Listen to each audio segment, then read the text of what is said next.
Hey, this is David K., and you're listening to the Geekcast Radio Network. This Transformers Tuesday, it's a can't-miss podcast that transforms your world. Just saying.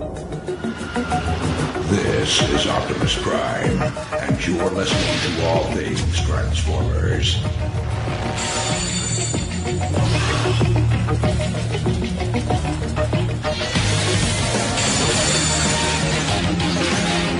You've just jumped inside the pull bag. Join TFG1Mike and the rest of the comic crew here at the GCRN as they make their great escape into comics.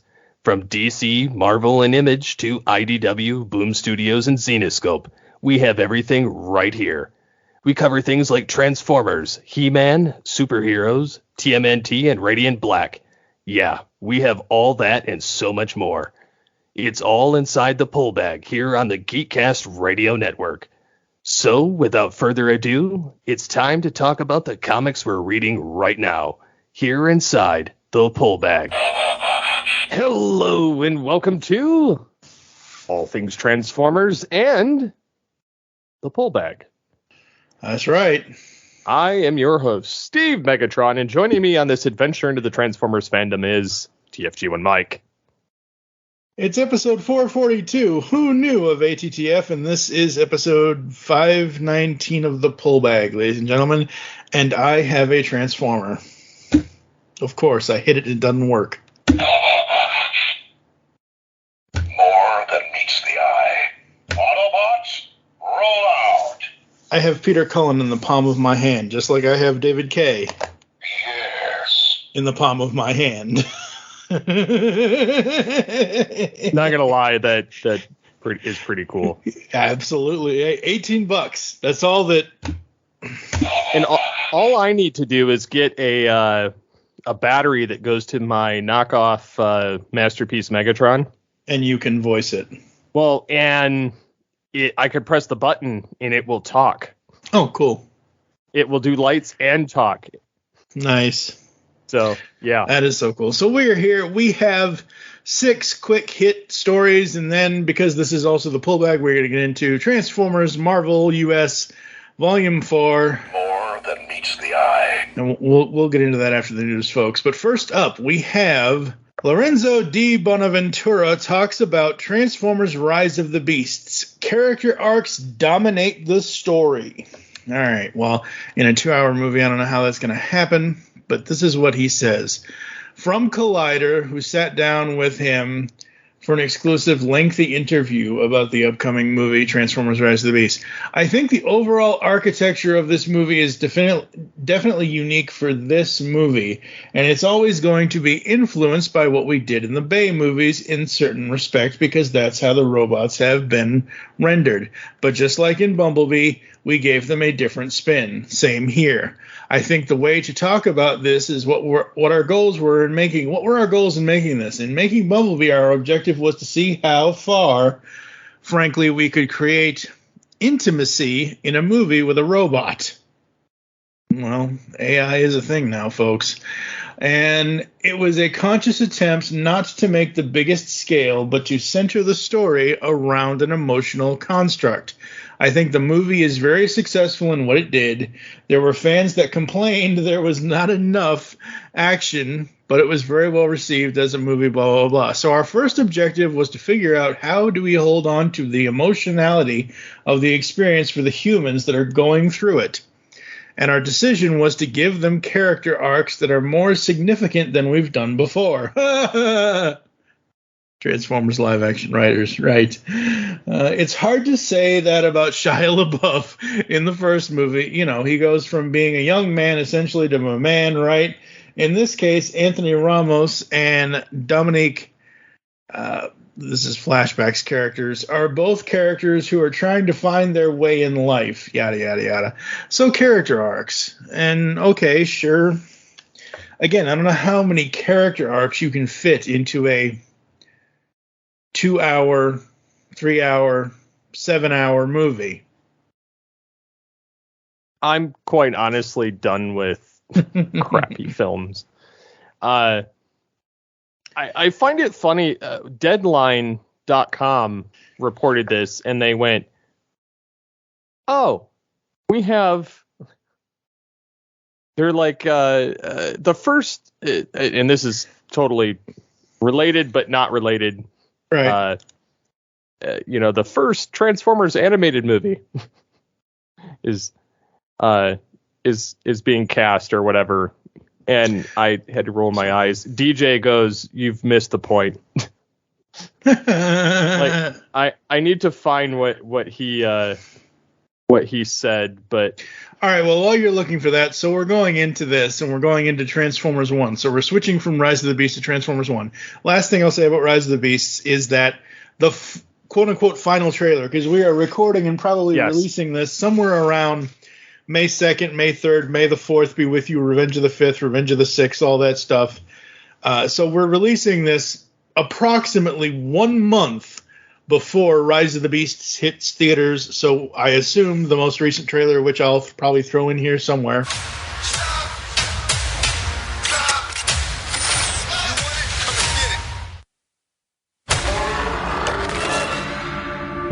For centuries, our kind has stayed hidden on Earth. But darkness has found us again. Prime. This is about the fate of all living things. Unicron is coming.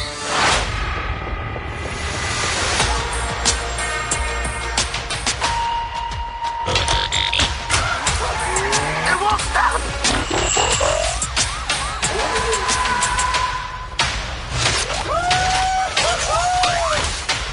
Back up! Oh, I thought we were boys. You want it? Come and get it. You brought a human here? I'm nobody. I ain't even seen nothing. I'm not even seeing anything right now. Think you holding late and you haven't met the aim. Stop! This is not our war. Optimus, we must trust each other to protect the home we all share. How big can this guy be? He eats planets. So, like, way bigger than a planet. In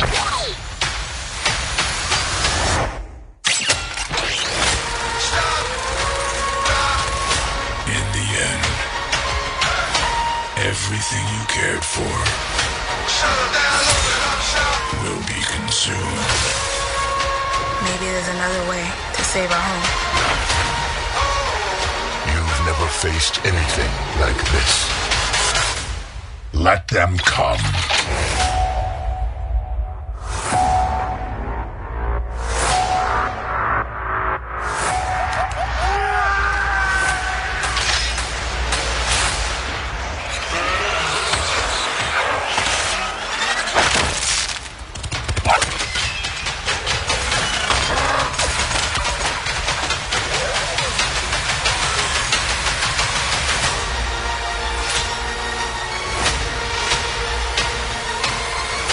Yo, Noah, take the wheel.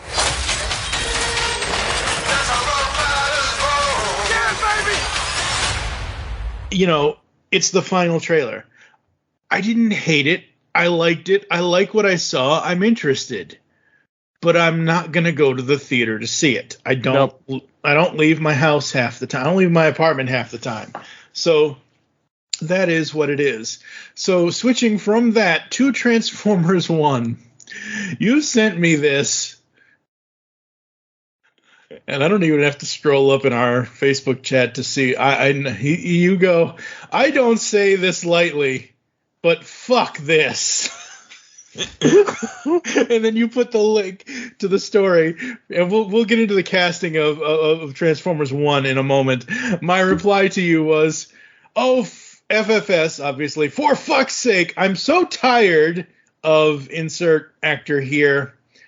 And the only blah, blah, blah. So let's get into this casting. So, casting for Transformers 1. First of all, I actually love the name because it's basically telling you, look, this is the beginning. This is not tied to anything else. We're not trying to tie it back to Beast Wars, Beast Machines, Animated, G1, G2, robots. We're not. This is a new I like that. I love that. I think that's great. Transformers 1, ONE. Absolutely love that. The animated voice cast includes Chris Hemsworth. I'll tell about the characters in a moment. Chris Hemsworth, Brian Tyree Henry, Scarlett Johansson, Keegan-Michael Key, John Hamm, and Lawrence Fishburne. Now, those are the ones that have been reported as of this recording so far. Chris Hemsworth is playing Optimus Prime. Hence my comment. I know. And hence I am so fucking tired of Hemsworth. Look, he's an okay actor. He's fairly. Well, it's not even that. The thing that irritates me is they're not giving the actors, like the voice actors, their due. Yeah. Like these people that have worked their butt off to get these characters on screen. Yeah. And they're just like, what are you, chop liver? And like they don't, like they instantly, and I get it, they're going for the name appeal, which to each their own on that. I am sick and tired of like the Marvel people showing up. Yeah. And it's more so just, I just don't care anymore. Like it's done. And I would prefer that they like, it's like what they did with the Mario movie. Yes, let's put a bunch of names in there that people know. Uh-huh. But ultimately, I don't have a love for when that happens. It doesn't make me want to go see the movie. What makes me want to see the movie is that I can tell that the casting is competent and the story is competent. If it's not, it's an instant like no.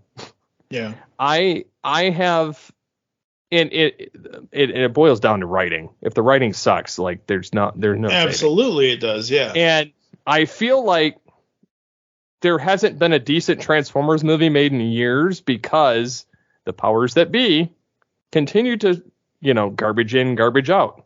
Yeah. Yeah. And the thing is that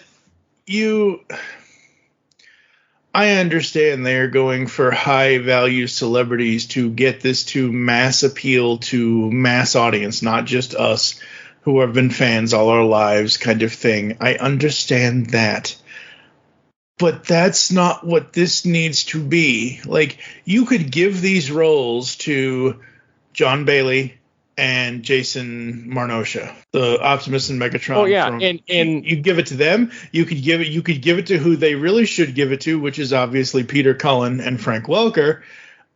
But with their age, and if they're trying to start a new generation, give it to people that either sound like they can play the role competently. Yeah. Like, it doesn't have to be a sound-alike of Peter Cullen and Frank Welker. Yeah. Just give us, like, competent actors, in the place. And I don't want to see a Beast Wars Megatron. Yes, Megatron. Give me something with some, I don't know, just with a pleasant surprise. Exactly. Give me something with some gravitas, man. Yeah.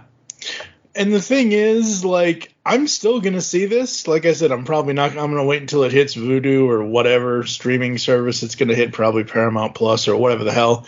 And I'll watch it. We'll talk about it. We'll discuss it. With the Mario movie thing, I haven't even seen it yet. I know it's coming out on digital May 9th, later this month. But I've seen plenty of people discuss it. I've seen plenty of clips of it where I'm okay with the voice cast that's there. And I love what they did with Charles Martinet, who is the original voice of Mario kind of thing. So I like that. It's all right. And the Mario movie is I've heard it's freaking fantastic. And obviously I've seen it. It's actually really good. Yeah, absolutely. And we'll cover it at some point. And that's not, and again, they had big actors in it, but I didn't care about that. Yeah. I liked the story. Yep. Absolutely. Like you said earlier, it all depends on the writing. I just can't envision Thor as Optimus Prime, because really, outside of the Marvel Cinematic Universe, I only know maybe 4 of Hemsworth's other films: Ghostbusters 2016, the 2 Extraction movies, and something else that I can't remember off the top of my head at this point. He played Captain Kirk's dad in the reboot of Star Trek. Okay, now that I mentioned, but that was good, right? Okay, good. See, that's the thing. If he uses the voice Like if he doesn't go into Thor, if he doesn't make Optimus Prime Thor, if he doesn't make him, that kind, but if he goes with if he goes with George Tiberius Kirk, I think it was George. I know it was Tiberius. It was George Kirk. Yeah. Okay. Well, whatever. Point is that if he uses that kind of voice, I'll be okay. And I'm still going to check it out. I'm still going to see how, because I need to know how Hemsworth is going to do that character. Without looking it up, and I don't feel like looking anything up right now, Brian Tyree Henry, I have no idea what else he's done, but he's voicing Megatron. Scarlett Johansson voicing Alita. Okay, fine. I like her voice. That's fine. Don't whatever. You find it funny, though, that they're going to do like Orion Pax and Megatron, and then it's Alita 1 instead of Ariel? Yeah, well, yeah. See, I mean, technically they are the same character, but yeah, it should be. Yeah, since this is the origin of Optimus and Megatron as friends and then enemies and whatever else. Like, draw from the lore. Don't try and reinvent the wheel. Like, it's not needed. Yeah, exactly. Keegan-Michael Key kicked ass as Toad, so I'm interested to hear his Bumblebee. John Hamm did something recently. I don't remember what the hell it was, but Sentinel Prime, okay, fine. And then my favorite, I cannot wait. I wish it was George Takei, but it's not. But Lawrence Fishburne, freaking Morpheus as Alpha Trion. That should be like A3. Yeah, absolutely. Cannot wait for that one.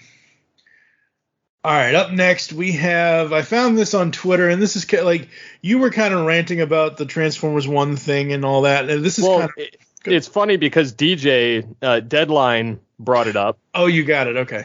And he goes, in one headline, you made everyone despise a movie due to historic incompetence. Because they put as the headline, Paramount Animation, Hasbro, and E1 are teaming on the first ever animated Transformers movie. First ever. Yeah. And then the just below it, Twitter puts a you know how they were doing like the fake news thing. Right. Yeah. It says readers added context they thought people might want to know. An animated Transformers movie came out in 1986. Yeah. And I was like, yes. Absolutely. Yeah. I just. Yeah. I thought it was hilarious that came out. And then Ben Yee. Yep. He gets in there too. And he's like, Deadline, the first Transformers film was a 1986 animated feature, The Transformers the Movie. I understand president of Paramount Animation said this was the first, but they were mistaken. I would recommend a correction be posted in the article. Exactly.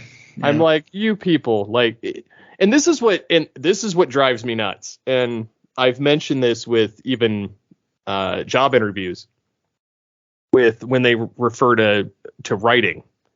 If you're going to write an article, make sure it's factual. Yeah, exactly. You publish. And I get you can't know everything, but a simple Google would have done wonders. Google is your friend for everything at this point. And don't try and be clever with the titles. Yeah. And what's funny is a lot of people were just backing up the argument by posting images saying Hasbro, really? And then posted images of Transformers the movie. And so somebody goes, okay, so I didn't see this Transformers the movie in the 80s with the theme sung by Lion. I love how journalists like to rewrite history these days. And I mostly posted that one just because, like, it's people, and I get it. Like, if you're not into it, you're not gonna know. And I do get that. I give them some wiggle room there. However, just do a Google search. Yep. That's even when I wrote tech articles and I had to write them for Max. Yep. And I didn't have one. I just would do a Google search to find what I was looking for. Absolutely. I don't know.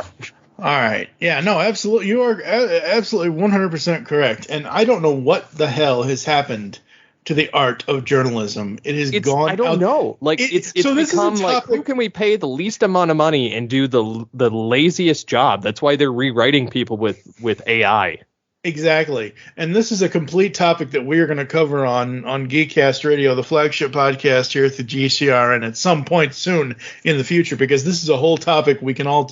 I have huge issues with AI and creating writing and all that wibbly wobbly wacky wackaboo wackadoo stuff that AI does. All right, up next is something that, again, just like I'm tired of Chris Hemsworth, I have nothing against the man personally. I'm just tired of seeing him everywhere kind of thing. And I get it. Yeah. I'm tired at this point of RoboSen. Yeah, I get the appeal of the transforming Optimus, but I don't care. See, the thing is about their product because, one, I'll never buy it. It's too expensive. It's too expensive, and I understand why it's expensive. Yeah, I mean, it's a good, artistic, marvel. Yeah, but you need to have a mansion in order to use it. Yeah. I mean, I don't even know. I would have to look online to see if I can find what the actual square footage of my one-bedroom apartment is. I know I could probably put him over here on the carpet where there's nothing currently right now. But again, cost and whatever else. But RoboSen, we are going primal. Autobots assemble. Prepare to embrace the next level of the battle. RoboSen's Rise of the Beasts Performance Optimus Prime rolls out online May 25th, 2023. And it's basically Rise of the Beast Optimus, in the RoboSen and whatever else, and I'm sure it's going to have Peter Cullen's voice and all that, but it's the Rise of the Beast design. Okay, fine, great. I'm not going to buy it. Like, if I wanted... So you're talking about the original RoboSen one. I waited to see what else they were going to do with that, and then they finally released the RoboSen one with the they actually released the trailer, and the trailer comes with, so it's kind of like MPO1 versus MPO4 kind of thing. MPO4 came with the trailer, MPO1 did not. And if I want a full Optimus Prime, whether it's auto converting or not, I want not just the tractor, I want the trailer too. That's the whole point. And then, the second to last story we have, and I think this is kind of cool. Unicron.com posted on Instagram that Delzord asks, is the face of Optimus Prime in this movie designed off of the legendary voice of Prime Peter Cullen? And he tags Stephen Cable Jr., Transformers Rise of the Beast, blah, blah, blah. And it looks kind of like Peter Cullen, a little bit. I mean, Prime doesn't have a mustache like Peter does, but no, actually, it does if you look really closely. Yeah, it has kind of like the outline. The formation is there. Yeah, it is kind of there. But yeah, I do think that's cool that they're paying attention to that kind of detail. I wish they'd pay attention to other kinds of details. The other thing that I noticed from Unicron.com on Instagram is Coleman Downing will be the voice of Unicron in Rise of the Beasts. I have no idea who this person is. I've never heard of them. I'm going to have to look them up after the show because I'm not clicking through 700 IMDb things to find him at this point in time. So I thought that was cool. And then finally, just before we hit record for this episode, folks, we do have final product shots of Nemesis, the ship, the robot, for the Transformers Legacy, Evolution, whatever multiple title things the line is. She looks good in robot mode. I like all the poses, but I love the ship. I want this, and I want the Ark just to sit on my shelf, and I would never transform them out of their ship mode, their alt modes. It looks so good. I don't mind it. It's a Titan figure. I probably won't ever get any of them. Oh, absolutely. Just because I could get a Beast Wars Masterpiece character for the same cost. True. But again, this is G1, and if there was an Axelon, yeah. See, this is what I'm thinking. I'm biased. I would probably do it just so I have the ship. I would never transform it. I would just have the stinking ship on my desk. So, Most of my posts on my personal Facebook page, folks, are memories from like 3, 4, 5, 10, 11, 15 years ago kind of thing. And the other day, actually, as of this recording, it was 15 hours ago, memory came up from 13 years ago when I took a screen cap of, I think it's in the first, whenever they first reveal the Axelon, like after it crashes and it's all snowy. It's the snow scene of where the Axelon finally crashes, where it finally ends up in the cartoon. And I just posted 15 hours ago, but winter is over, because Facebook wanted me to post the picture again after 13 years. So this is my thinking. With them having the Ark and having the Nemesis now, I think they're going to eventually get to the Axelon and the dark side. If they can pull it off with these two ships, they can pull it off with those two ships. And I really love the way the Ark looks, and Nemesis, she looks great too. The Ark, he looks fine. He looks great, and this looks great as well. In both modes. I just would never have it in robot mode. That's just me personally. But yeah, so I think that could potentially, possibly be coming. Anything else you've noticed before we head to a quick break? Well, I have, in addition to some of those things, we have the Transformers Takara Beast Wars Versus sets. Oh yes, I missed that. Is it on TFW? It is. They've got presently. There's going to be one of. I mean, obviously we know Primal and Megatron. Yeah. Which people are sorely disappointed with the Megatron because they didn't really change all that much in the way of the colors over the Kingdom one. Uh-huh. And then there's Rhinox and Scorponok. Oh boy. And then Waspinator and Cheetor. That's a good combo. That'll work. And they gave Cheetor the Netflix body. Oh. Well, no, the Netflix paint job where he's actually got the proper blues. Okay. Yep. They don't have a close-up picture of him yet. And Waspinator was pretty close, but it looks like they've also changed like the wing color. It's not that purple. Like Gotcha. it's the translucent with the shade of purple. So it's not like completely purple. It looks like the show. So yeah, I'm excited to see what it looks like. I already have all of these figures, so I don't care. Like I'm not gonna buy the same toy again for a different paint job. I'll just paint it. Yeah. But I thought it was interesting that they're coming out with that. And then the RED Prime Starscream has been revealed. Yeah. And to be honest, like his wings pop off and you can change the hands and you can put his null ray on. I kind of like it.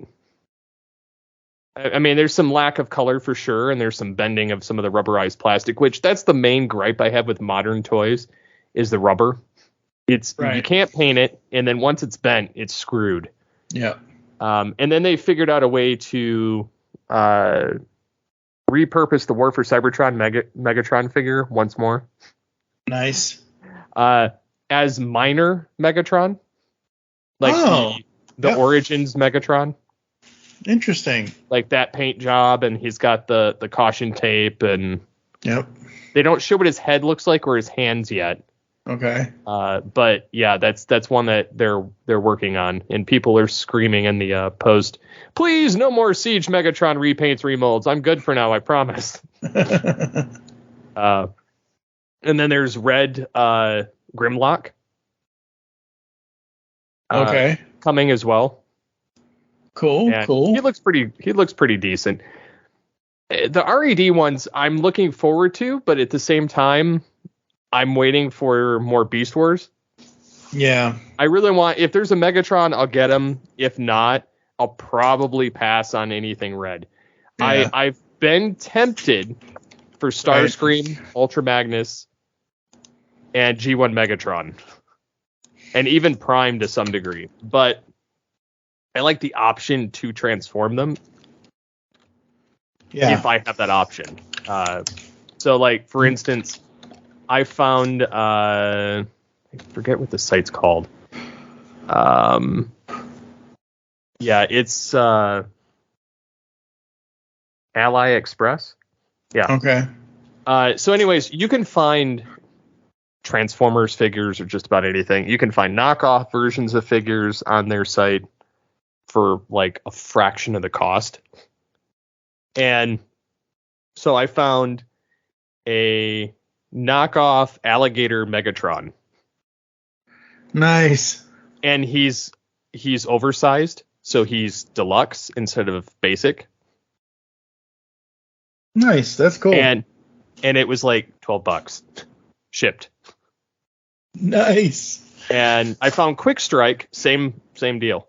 Right. And I was like, okay, that I could, because I mean, you're gonna pay $30 to $60 just for those brand new from the Hasbro, and you're lucky if you can get them. Yeah. Like, and then these are oversized, so they're the size of a deluxe.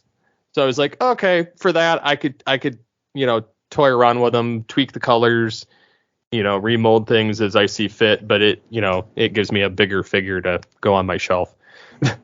Very cool. Very cool. I was like, all right, well, that's cool. So anyways, yeah, I've gotten into those a little bit, but yeah, I think I'm good as far as that stuff goes. I'm working on my Star Trek ships now. Yes, you are. That's a whole other Defiant thing that we'll talk about later. Yeah. Other conversations. Yes. So the last thing I found before we head to a break and come back with the comic review is, have you had any interest in Figpin? You've heard of them or anything? They're the pin company that does various like enamel pins and things like that. They have an Optimus. Yeah. I've heard of them. I just haven't looked into them. I put the link to the latest one in our Facebook chat, so you can click on that really quick. So they have so far Optimus, Megatron, Bumblebee, Starscream, Jazz, and Soundwave, and they're all the G1 designs. Well, they have Hot Rod and Galvatron too. That's the new story. Exactly. And I have I don't dislike Figpin at all. I think it's a kind of cool thing and whatever else, but I was like, I never had oh my God, I need another Optimus. More than meets the eye. That's the only Optimus I need at this point. I don't need another Optimus. I wish I had a Megatron as far as a voice Megatron wide. You know that doesn't really count. Well, you know what they do with them, right? Mm-hmm. You have an app and you can scan them. Yep. I don't know how much I care about a digital item. Well, true, right, but it's also a physical thing. Yeah. It is also a physical thing, so it isn't and it's not hidden behind an NFT wall or anything else. So yes, Figpin announced 2 new items for the officially licensed Transformers collection, Hot Rod and Galvatron. Each Figpin is crafted in cast zinc alloy, inlaid with hard enamel, and is finished with an electroplated nickel coating that include their own display cases. Both are scheduled for release mid-May 2023. These new characters join the first ones, as I already said, and I've already saved these website links to Figpin because I will most likely buy these in June because I kind of dig them. I've seen a lot of other Figpin stuff, and I've never really oh my God, I have to have these. Hot Rod and Galvatron, I kind of have to have them. I like the Prime, but that's about as far as it goes. I like it because it's got that animation feel, but it also looks like what's on the cover of the Transformers the movie DVD. Yep. So that's the only reason I like it. Yeah. But unless there was a Beast Megatron or Optimus Primal, I don't think I would ever get into these. But I do like them to some degree. I just don't. Mm-hmm. Not something I would necessarily. And again, for me, it's I'm not Hot Rod and Galvatron. That's pretty much all I need. I don't need any of the others. I don't want any of the others. Hell, I didn't even see the story until I was scrolling for the other one that you were talking about with the two the two new whatever figures of whatever it was you're talking about a moment ago. And then I ran into this and I'm like, ooh, want. So we're going to take a quick break. We're going to come back with Marvel Comics Transformers Classics Volume 4 reprinted by IDW Publishing. And we're going to talk issues 39 to 50 right after this. This is Megatron, leader of the Predacons, and you're listening to All Things Transformers. Predacons, terrorize! Hello, geeks and geekettes! Looking for a podcast that covers a vast array of topics? Then check out Altered Geek Unleashed, where we discuss our thoughts on this week's geeky news, tech, gaming, television shows, movies, cartoons, comics, and more. So, get altered, get geeky with the Altered Geeks. Every Friday on the Geekcast Radio Network.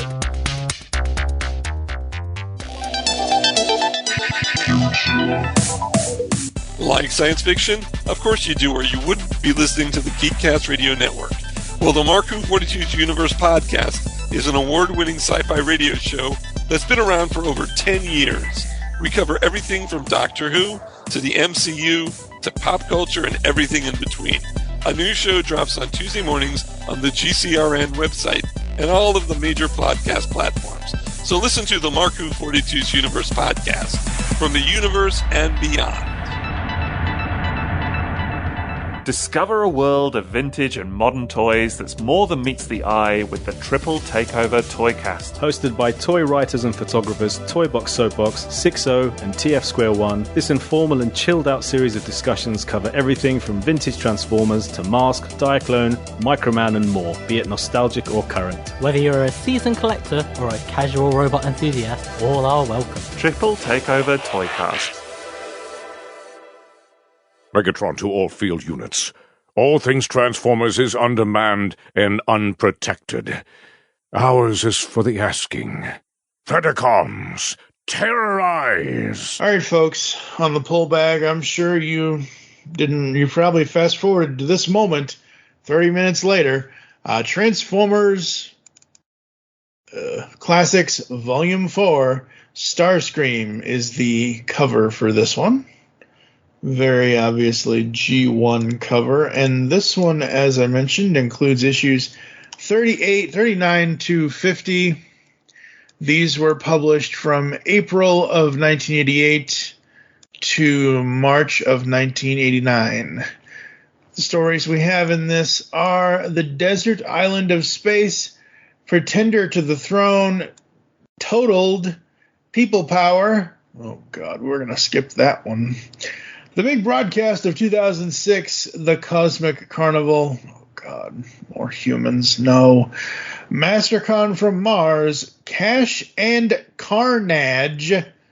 That's, it's Carnage, but the way it's Car-Nage. Weird. ClubCon, The Flames of Boltax, Cold War, and Darkstar.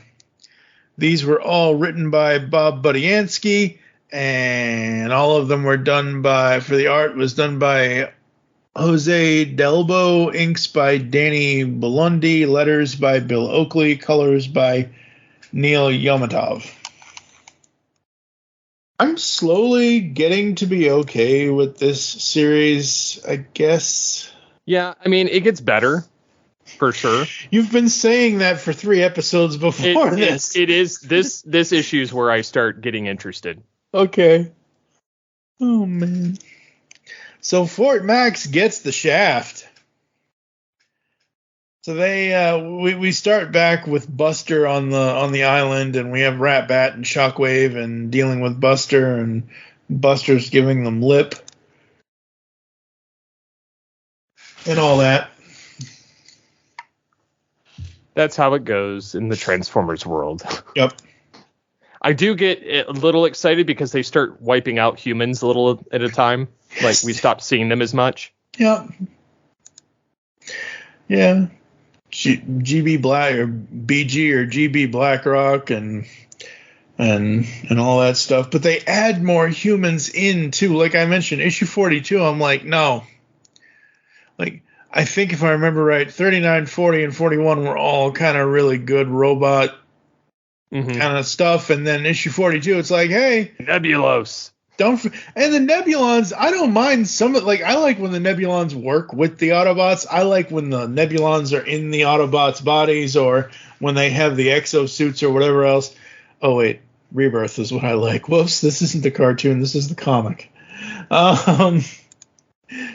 But yeah, so this issue, we have an island that's going to go, an encapsulated island that's going to go into space. Oh, God. It's the Space Needle. Yeah, pretty much. It really kind of is. This issue, man, just... I'm still... like Ratbat being the leader, technically. What I was just going to say, I am still tired of Ratbat as the leader of the... Like... Put Soundwave in charge. Put Shockwave in charge. Fuck. Put Starscream in charge. Oh, you be careful what you ask for. Yes, I know. Yes, I know. It's coming. I know. I understand. But I'm saying, like, Ratbat, Senator Ratbat, or whatever the hell he's a bat that supposedly turns into a cassette. I don't know. I don't know. This first issue, man. This issue 39, just... and then we have, for the next one, for 40, we have introducing the Pretenders. I was already out of Transformers toys when Pretenders kind of like hit the scene. And I was like, it's a cool concept. I think it's interesting, but I was like, okay. I don't know. Don't know anymore. The Pretenders aren't bad. I do think it's funny that we get Prime in a digital world, and he just thinks he's a character still. Yeah, in a video game. That is funny, and that was cool. Yeah. But again, this issue, just like the last one, 90% human, 10% robot. And I get it. You want to have human characters relating to human readers, but we also relate to the robot's characteristics, and everyone, Peter Cullen and everybody else from G1 always says, "Oh, Optimus Prime is like a mix between John Wayne and Abe Lincoln or whatever the hell," and that's great, and that's awesome, and I love G1 Optimus Prime, but man, this comic, and yeah, it's like he thinks he's in a video game. It's like, okay, that's a cool concept, that's an interesting concept, but at the end of the day, and all of this Pretender stuff with them in the tubes and whatever else reminds me of the episode Only Human, where Rodimus, RC, Ultra Magnus, and Springer were turned human by Victor Drath and Cobra Commander. Everything is for sale, Mr. Drath. Oh, boy. I have that clip somewhere. I'll probably erase my own voice and put that clip in there because obviously Chris Latta does it better than me because it's his voice. But yeah, this issue, I don't know. What were you feeling with this one? Did you like it? Did you not like it? For the Space Needle? Or for issue 40 with the Pretenders? The Pretenders, yeah. Yeah, the Pretenders, I didn't mind it because we got Optimus back in Goldbug. Yeah. And we got to see some of the Autobots getting more or less birthed from Prime. Yeah. Prime is Jesus. Yep. Yeah. And then we see, Prime starting to... He still thinks he can be recreated, but he goes back in to infiltrate the Decepticons. And I just loved it. And Scorponok is just kind of confused. What is going on here?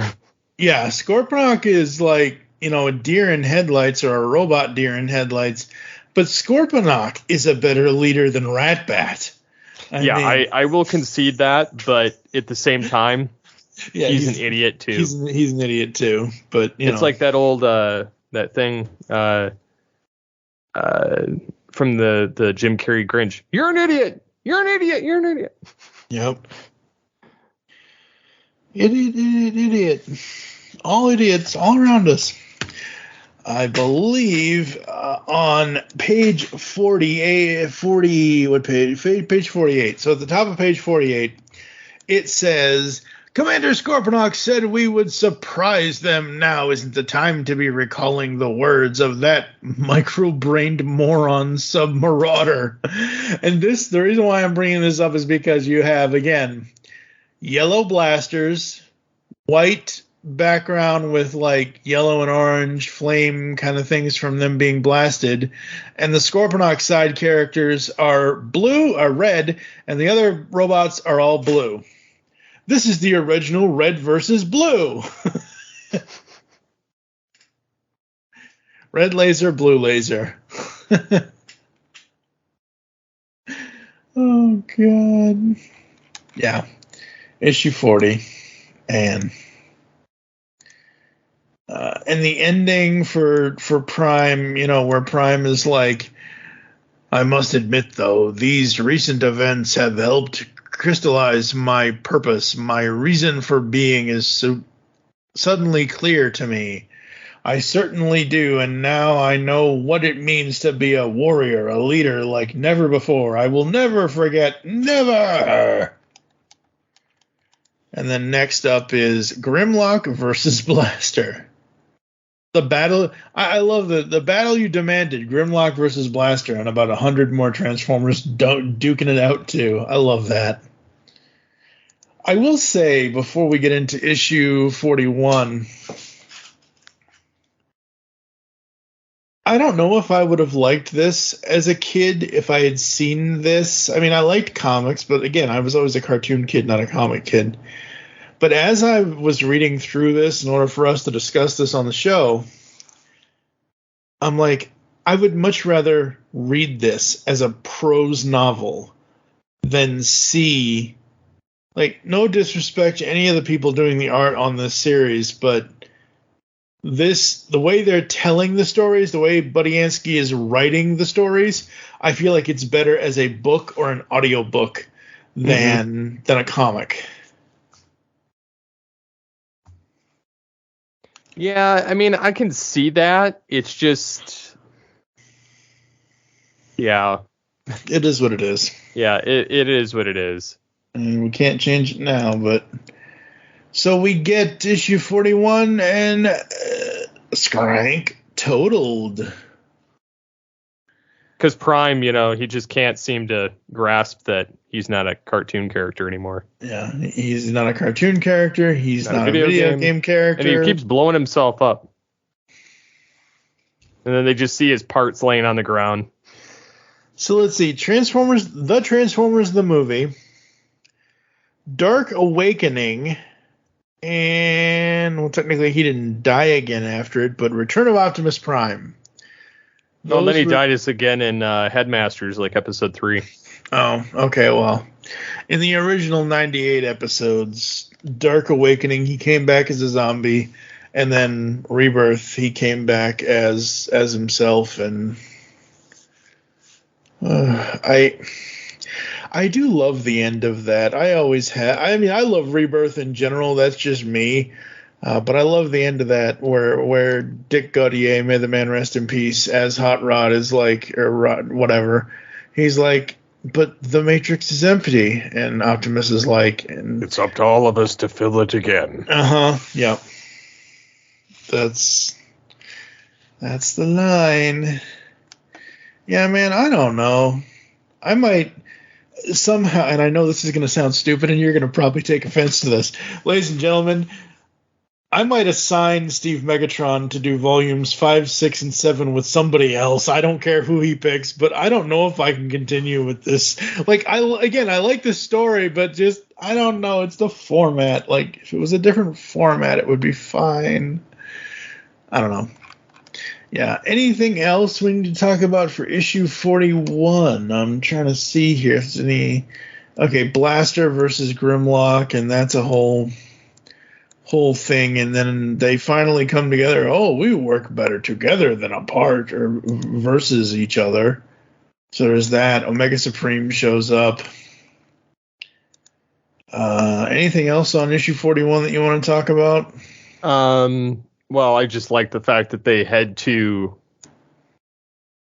the Nebulos, or they're beginning to head in that direction, despite Idiot Grimlock. Yeah, despite Idiot Grimlock. Yeah. I think it's funny, though, that they just take his crown. Take it off, I like the fact that there's finally a showdown between Blaster and Grimlock. Yeah. And then it gets real confusing because of so many things going on. I do find it funny, though, as they raid the Ark. There's the bodies of Starscream, Frenzy, Skywarp, Thundercracker, Buzzsaw all being shipped off. Yep.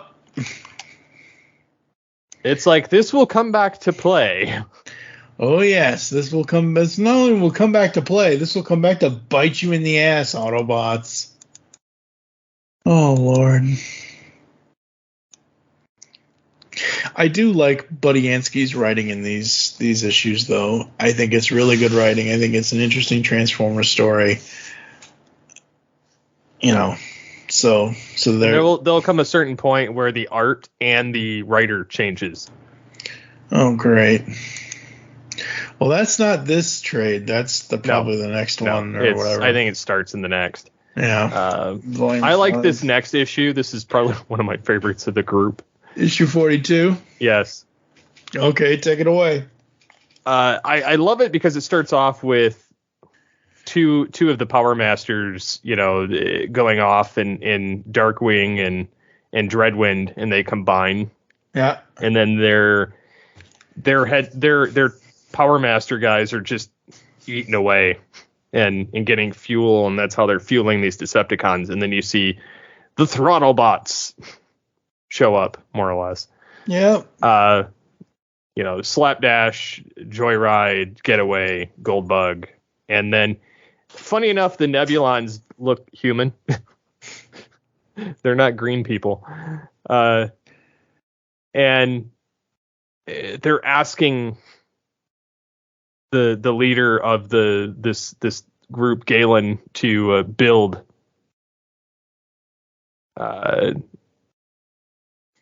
or help them build Optimus Prime. Right. And they're like, oh, well, you're going to poison yourselves. We poisoned all the supplies for Transformers to not live here. That's why they have the Power Masters. And it's great because the Autobots are just not a match for these Power Masters. And nope. Bumblebee's, Goldbug is pleading with them and like, please just load Prime, build him a new body. Yep. And they build him, and he looks slightly off, like slightly different. They finally program him. Mm-hmm. And then he's slowly having an issue. And then they're like, combine with your trailer. And he's like, oh, the trailer. And he's like, oh, wow, this is the most power, And then he still thinks he's in a game. Yep, he still thinks he's in a game. Until he has pain hit him. Yeah, the pain hits him, and all of a sudden he's like, oh, this is real life. Yikes. And then, he drops to the ground. And I love this look for Prime. Yeah. I love the Power Master look. I love how powerful he gets. And then the other guys become Power Masters. Yep. And then Prime just goes in there and just mops the floor with the Decepticons. Yep. And, High Q is the one in Prime, I believe. Yep. And he's got a pretty cool suit, and he pops out to talk to them, and basically they all have to leave Cybertron. Pretty much, yeah. But his story, like High Q, sticks around through the remainder of this series. Right, yeah. High Q is interesting. I think he's cool. He's just one of those characters that you kind of want to read. You kind of want to know more about him. Mm-hmm. kind of thing. So you'll get to learn more of his personality as the thing continues, as the series continues to go on. So yeah, very cool. If you're wanting to learn more about him, you'll get your shot. Absolutely. I'll let you take the next one because I don't care about this one. Yeah, so talking about Power Master Optimus Prime really quick. Yeah, you're right. I like the design. I like the shot on page 97 of Volume 4. I think not Decepticons. I just like the way he's standing there. And I went on eBay just to see what original Power Master Optimus Prime is going for. Now, it goes for various prices. And not that I'm going to buy one of these anytime soon. I'm not. But there is a price on here for buy it now. Power Master Optimus Prime Transformers G1 1987 original box and instructions. Now, if it doesn't include, I want to make sure the listing actually includes, especially for that price. I'm not paying that price for just the box and instructions. Because I think this is a scam. I don't know if it is or whatever, but I remember having Power Master Optimus Prime as a kid, and he was so very, very cool. But yeah, I mean, he's so this listing is $290, but it's like a complete with the box, with the instructions. It's not necessarily it's not MSIB, it's not mint and sealed box, but it's damn near close. And I remember as a kid, I always used to play with the big Optimus Prime head that is supposed to be the Power Man. But man, I loved this toy as a kid. So good. All right, I need to stop looking at eBay because I will make bad financial decisions. Not that I don't do that anyways. But yeah, this next issue can just fuck off. Okay, moving on. Yeah. Oh no! Wait! Hold on! No! This is I thought Rodimus first. Yeah, Rodimus versus Galvatron. I thought that was okay. Speaking, the Big Broadcast 2006, I like this. I actually like the art. I like the story that's in this. I could do without Skylinks, but everybody could do without Skylinks. I like seeing Astro Train. Some of these frames in here are pictures I put on the ATTF post about us recording this episode on the Facebook page for All Things Transformers. And yeah, no, this isn't the one that I just say, screw it, but no, this was okay. This is kind of cool. This is kind of fun. It's the next one. It's issue 44. Really? Where I'm just the Cosmic Carnival. Yeah, I get it. It hurts. Oh, Marvel. Oh, Generation 1 Marvel. The one thing I am enjoying is seeing how many various colors they can make the Transformers letter logo on each issue. I'm like, okay, that's an interesting color. Wait a minute, what'd they do there? The beginning of this Cosmic, and we're not going to go through all of Cosmic Carnival because we're just not. It's whatever. But the beginning of this, I'm like, wait, isn't that Skylinks? No, it's some weird silvery snake serpent looking thing in space. I'm like, okay. And it's hurtling towards Earth, and they're bringing all their Cosmic Carnival peoples. And what's Optimus doing here? Earth Children. Oh, that's Goldbug. Earth Children down in front. Oh man. Some of the time I can take this, like the Rodimus issue, like the Power Master Optimus Prime issue, I can take those seriously and very much enjoy them. When you have 4 kids with giant robots, I just can't take that seriously. And then they start they go to an actual carnival. This feels like Optimus Prime playing basketball all over again, ladies and gentlemen. Yeah, it pretty much is. Nope, not for me. And this one, I don't like that issue. No, it just no Cosmic Carnival for me. Yeah, and again, we talked about this in, I think, we've probably talked about it in all of them, but when we recorded Volume 2 a few months ago, and we recorded Volume 3, there is, at least not at this point, I know there's going to be at the end of this trade, but there is no real continuity from, like, I love the whole thing at the end of every issue. Next time on blah, blah, blah. Like this one says, next time, Flash, Decepticon Skullgrin becomes Hollywood's latest movie star. MonsterCon from Mars premieres at newsstands near you in 30 days. Obviously, because comics come out monthly. I like the way they do that, but again, issue 45, like, Skullgrin is a character I've never cared about, and this story didn't make me want to care about him any more or any less than I already do or don't. Skylynx is here, that's fun. But there are at least, I want to say, 12 humans or something. Like, there's a lot more, again, that 80-20, 90-10, 70-30 of, like, humans versus Transformers, and I just don't care. Yeah, so I will preface this with saying the next couple issues suck. and I'm, yeah. So it's very, this is the problem with the Marvel run. It's very hit or miss. It's very episodic. It's very, like, it has no, like, You've known me for 15 years. Oh my God, we've known each other for 15 years now. 2008. Wow.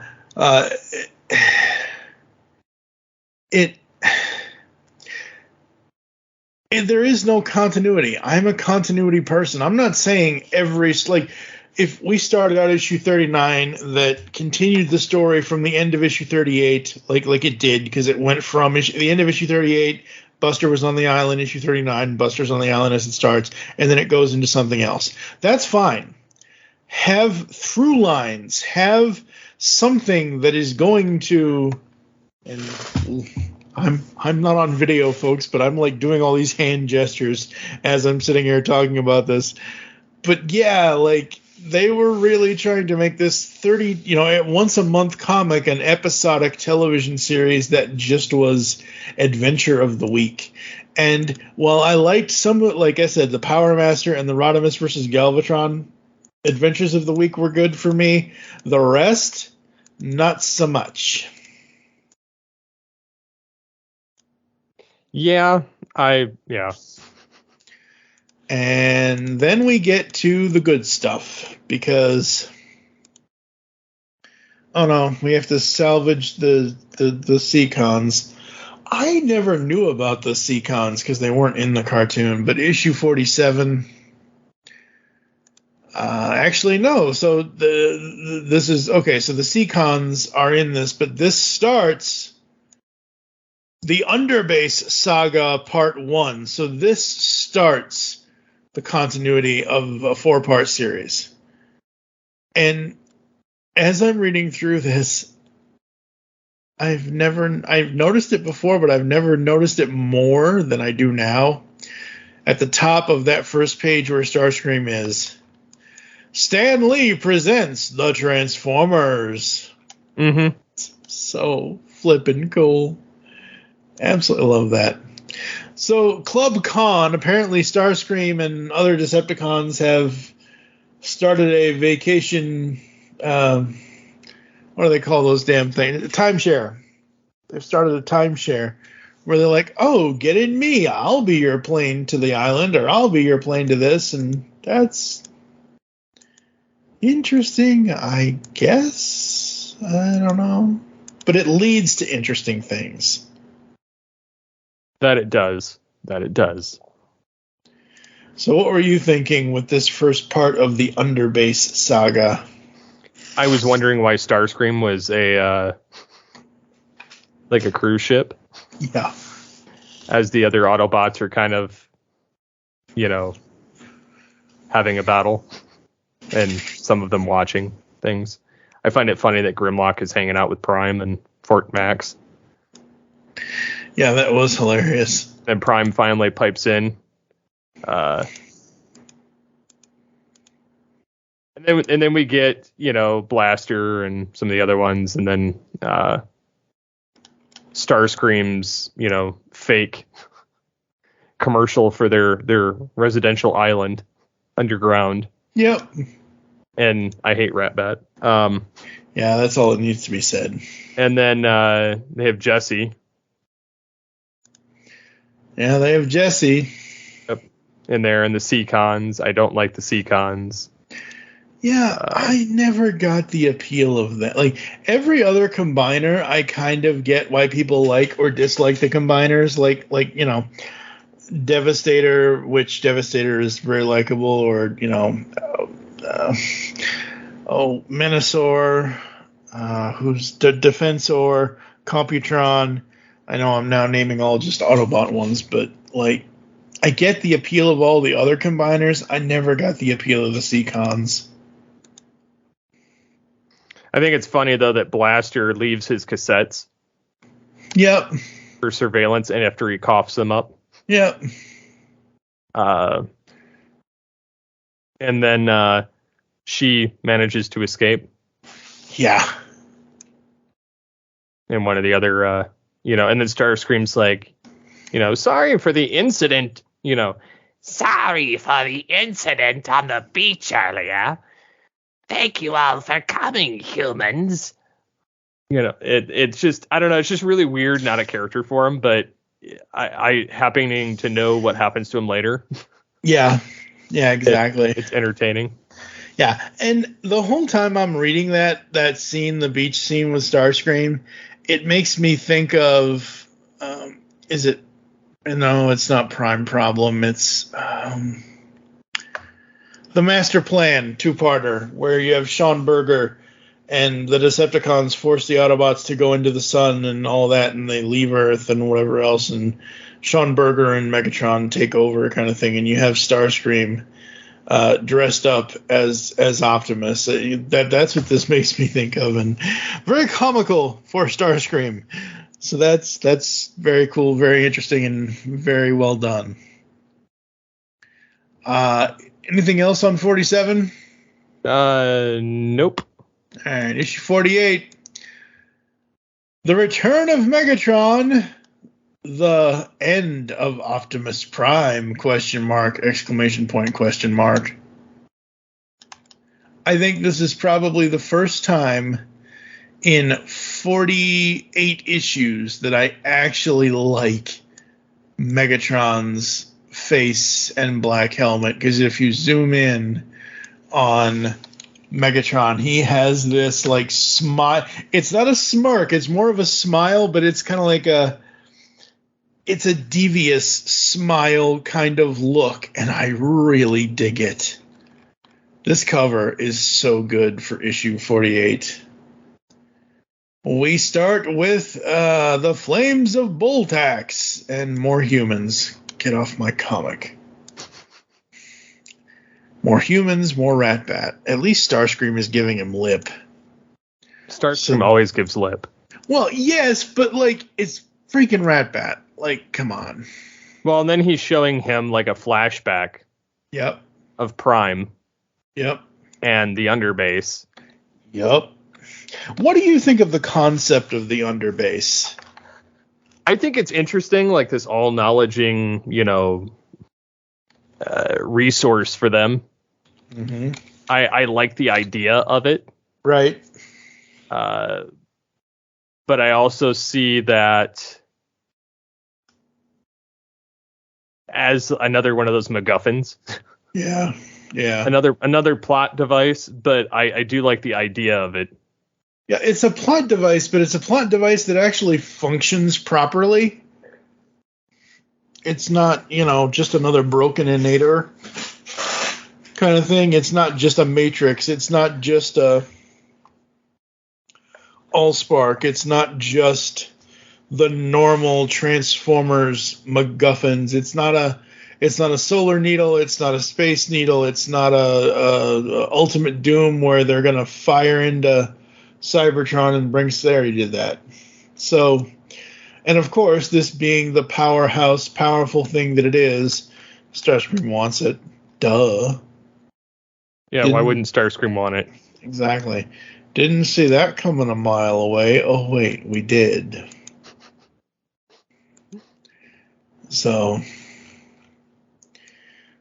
but I do love Megatron. Clearly, the objective is Boltax, comrades. A blatant violation of our neutrality agreement. Then we should destroy them, Commander. Ruckus, you micro-brain buffoon. They are unwittingly showing us how to avoid every one of Boltax's traps. Again, if this was in, like, written prose book form, I would be eating these words up. Because it's in the format it's in, I almost don't care. Almost don't care. Almost. But the next page, Optimus Prime, our destination lies before us, Autobots. I love this panel of Optimus. I love the way it's... Ladies and gentlemen, we've done 4 trades of this series, and I've always said, 5 colors, that's it? Come on! How the shading and shadows are done to show Optimus being transformed from his trailer truck mode to the robot mode is amazing. I am going to make you do so many damn different things for this banner. You probably won't, because whatever, but I'm going to try. But I love this image of Optimus. It is so fucking good. Absolutely amazing, wonderful things with Optimus here. And it's just so simple. It's such a nice way to get the character in an action pose in a static comic, like literally, like we've talked about it before. There was a rise about a decade ago or so of motion comics where you could buy motion comics and they move and do all kinds of special things. This, like, I could see this panel here in a motion comic and like just be flipping out. Like he's basically doing Autobots, roll out. Pretty much, that's what it is. So yeah, this one panel is almost my favorite thing of this entire trade. Is a shot of Optimus Prime transforming. Oh God! Somebody shoot me now. Wait till you get home. Shoot him now! Shoot him now! Wait till you get home. Well, I say he does have to shoot me now. So shoot me now. So Optimus gets, lasered into the underbase with the power, and this is kind of where Starscream comes in and realizes, oh, the power, and all that. And Megatron with ultimate knowledge comes ultimate power, Decepticons, and that knowledge is mine for the taking. The Autobots of Cybertron are as good as terminated. You talk, because I think my voice is about to give out. So yeah, there's, then you have like the issue 49 and 50, because I'm going to kind of roll them together. Absolutely. 49 is just them, various Autobots and Decepticons racing to find, their end goal. Yep. And you get to see Skywarp or Thundercracker actually come back in one scene. You see the Seacons combine. You see, kind of the clashing of the leaders between Starscream, Zarek, and Ratbat, and the Autobots all conversing with Blaster and Prime, and seeing the human being confronted by Starscream, who takes him, which is Buster, the brother of Spike. Yes. And kind of leaving everyone to fight each other on the island, while Starscream has gotten away with the human who has the device to signal the Autobots, and he kind of dumps him. Yeah, pretty much. When it suits his needs. Yep. And then the underbase, it shows up in the next issue, and it kind of reminds me of a golden Borg cube. Yeah, it does. As it smashes through things, and you see Buster freezing to death with a transmitter to keep the Autobots busy, and the aerial bots, save him. Yep. And then we get Spike, putting his brother in Fortress Maximus to kind of reheat him. And so wait, Fortress Maximus has been reduced to being a microwave for humans. Well, that, and he's about the size of Power Master Prime. He's not a city. Right, yeah. So he fits on a ship with everybody else. And, you continue to have everybody fighting while Spike is there. And then Starscream is in his ship chasing down the underbase. Yep. By himself, which seems to be a theme. He does this in G2. Yeah, Starscream is all alone. And so the Autobots and Decepticons stop fighting and learn that they need to stop Starscream. Yep. And so they take off on the luxury world, and Starscream gets out of the ship and gets hit by the underbase. And he's like, "Fill me with your unholy power." And which kind of reminds me of when he got zapped in Combiner Wars. Yep. Which is probably where they got the idea. So anyways, they shoot, from the ship, and Starscream was able to absorb more power from the underbase than they expected, and just rips the ship apart. Yeah, he rips the ship apart, and then he gets ripped apart because he's absorbed way too much power. Mm-hmm. And then he starts becoming, they're realizing that they underestimated Starscream. Big time. Mm-hmm. And yeah, they're all together collectively on the Ark, which is somehow rebuilt completely. They did it off camera. Yeah.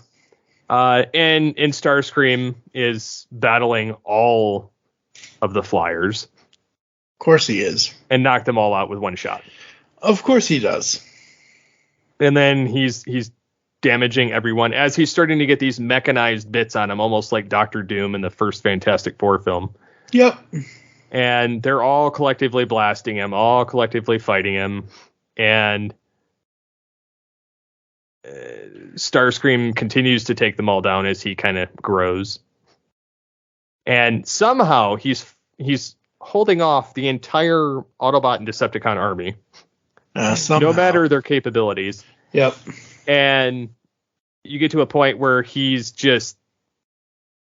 like, "I'm Starscream the Destroyer." Yep. And has very little of his armor still intact. Completely, because he's just kind of bits and pieces of underbase and Starscream. Yep. And then he's the size of Omega Supreme,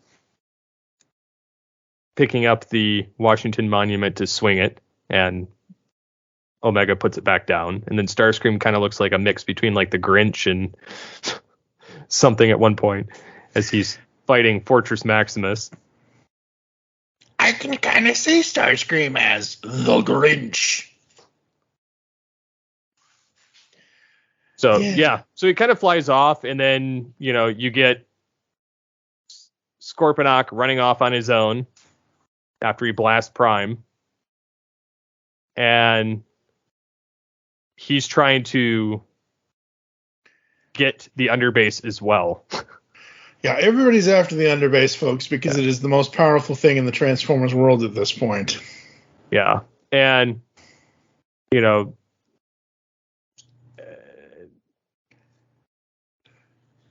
Prime is like, "I didn't want it before, and I don't want it now." Yeah, exactly. And then, the underbase completely envelops Starscream. Yep. And Prime is like, as I expected he would.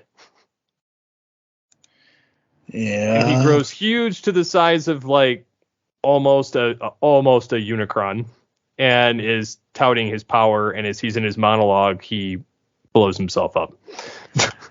He blew up because the power of the underbase was too great for any one being to possess, and sent him into madness and destroyed him. And so Prime actually saved Scorponok, and so they made amends. And yeah. This was by far the best issue of this entire trade. I like I said, Power Master, and I like the Rodimus Galvatron stuff, but this issue here was by far the best. Because you only had Buster and Spike. You have like a million other Autobots and Decepticons.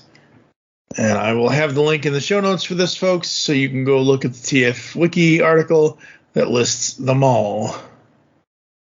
Because I'm not going to read all these names.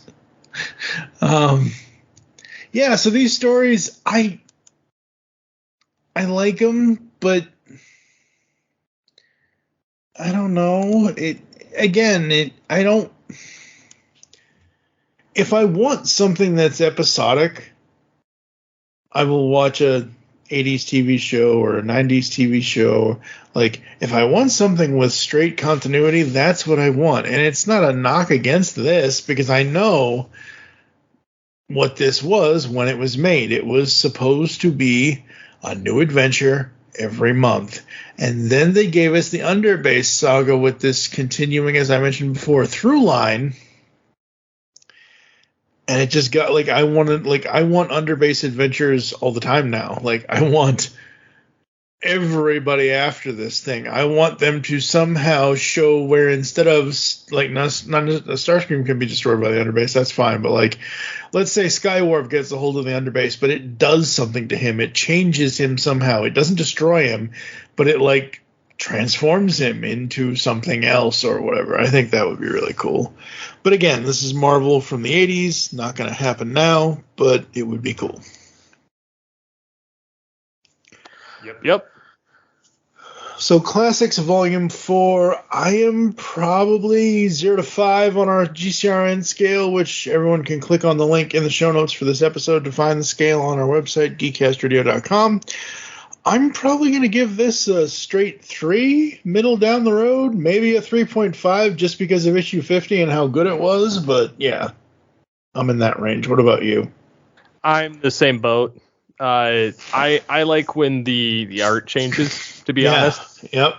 Because that's when we start getting into some different territory, even. Because they kind of take this and run with it, but they also change the direction that it kind of goes, and it gets more serialized and less episodic. Cool. Very cool. All right, folks, we are going to go to a quick ad break. You're going to hear some stuff and some ads and some other stuff for other things that I like to promote all the time, like Simplistic Reviews and Triple Takeover and Transmissions Podcast and Altered Geek and Toycast and Tooncast and all that other good stuff from us here at the GCRN. And we'll be back with final thoughts and previewing of what's coming up, both on all things Transformers and the Pull Bag, right after this.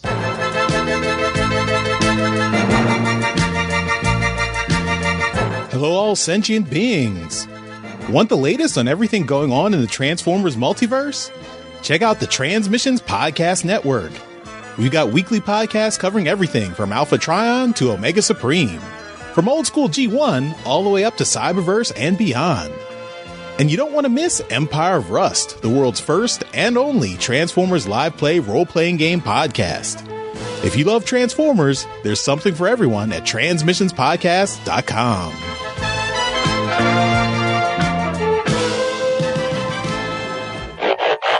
Toycast is back. We are talking toys once more here on the Geekcast Radio Network's Toy and Action Figure podcast. From breaking into the display case to our toy topic talk and the brand new Origins in Toy collections, where we get guests to tell us their toy story of how they got into toy collecting. Toycast is the only toy podcast you will ever need. Find us on geekcastradio.com and any podcatching client you choose to use.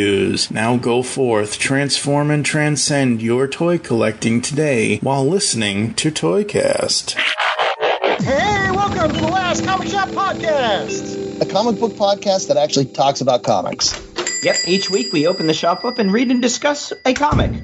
Sometimes we pair that up with comic book movies or TV shows. Or not. Lots of times it's just comic books and sound effects. Oh, yes, definitely lots of sound effects.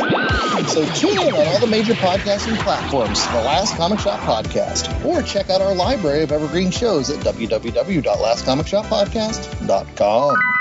All right, Steve Megatron, all things Transformers and the pull bag. We made it through the first part of Transformers Marvel US Classics. We're going to do another one of these where we cover the rest of the series in August, so we got 3 months to prepare.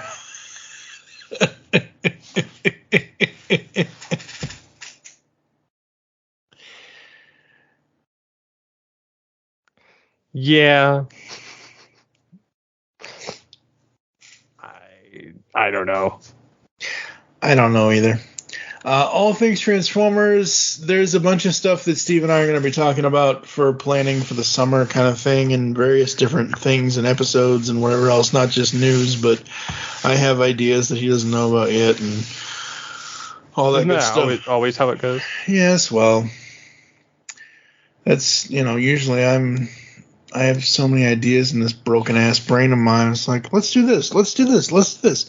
When are we going to do any of this stuff? I don't know.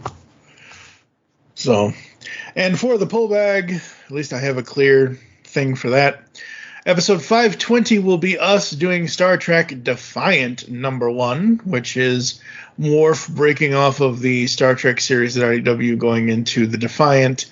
Eduardo is going to be joining me for G.I. Joe World on Fire.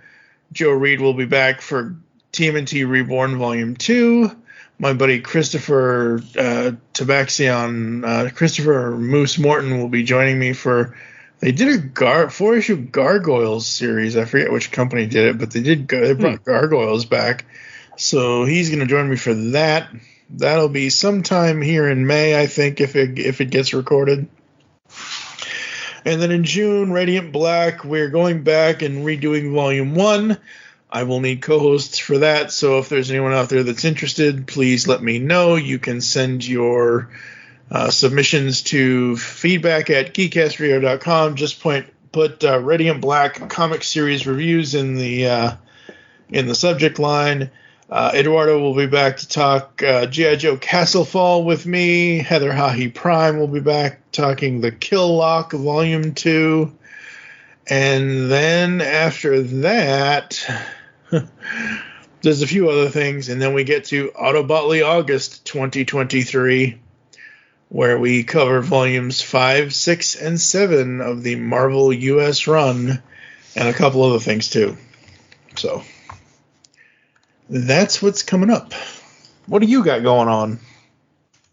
Prepping for some interesting things coming up for the network, and job prospects. Yay, job prospects. That's good. Hire the man, folks. End of story. Yes. And working on models of Star Trek ships. Yes. Yeah, so that's going to kind of be it, folks. You can check us out on the socials. It's all things TFV3 on Twitter, at the Pullbag on Twitter. I am at TFG1Mike on Twitter. Obviously, you can go to geekcastradio.com, get all the stuff there. We have all the shows and even my own fictional character Facebook page on Facebook, so check all that out. What about you, sir? Where can the people interact with you? At SCP-21. All right, Megatron, close the show. Excellent. Yes. Autobots, roll out. No. Yes. No. Psyguns. Terrorize. No. Oh, fuck. More than meets the eye. Ow. Take a drink. Wrong type of show. Well, it doesn't have to be alcohol. I didn't say take a shot. All right. Autobots, roll out.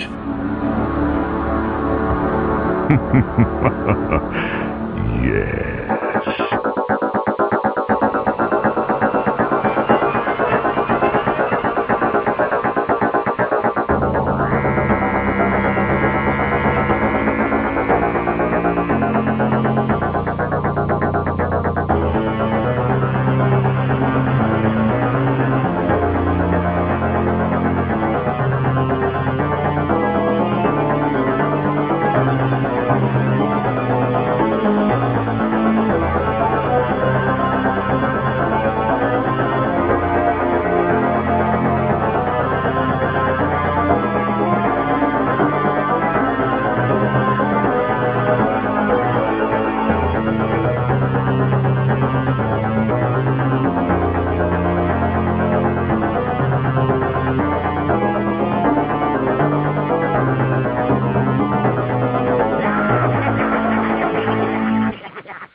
I wish to speak to my lawyer. You've just heard the latest episode of The Pullbag, the GCRN's first comic review and discussion podcast. There are several ways to get in touch with us and leave feedback for the show. You can visit the website, geekcastradio.com, where you can comment on the episode and all of our different podcasts. You can rate and leave a review for the show on iTunes. Be sure to leave us feedback. Become a fan of us on Facebook, facebook.com/thepullbag. Send us an email, feedback at geekcastradio.com. Follow us on Twitter at thepullbag and at geekcastradio. So until next time, make your great escape into comics and unleash the geek in you.